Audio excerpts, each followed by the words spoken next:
Cut a 25 centimetre length of Cortex, removing 4 centimetres of the outer coating from one end.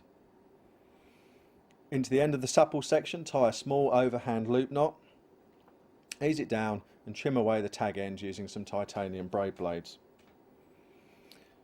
The end of the hook link should be threaded through the back of the hook eye, and the hook that we prefer for this rig is an Armour Point SSC.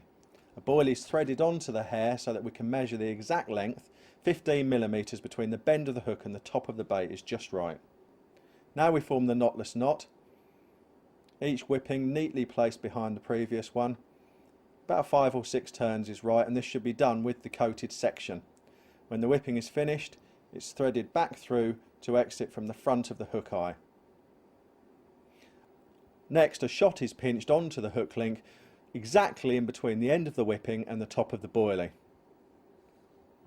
The other end of the hook link uses a loop, again tied with a figure of 8 loop knot.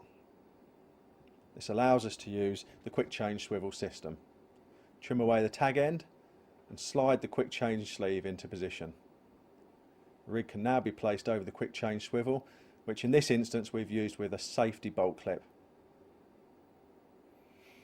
In situ, the rig looks unusual. As you can see, the boilie sits up, the hook sits flat on the lake bed, anchored by the shot. Try not to have the shot suspended mid-water. It should be on the bottom with the boilie above it.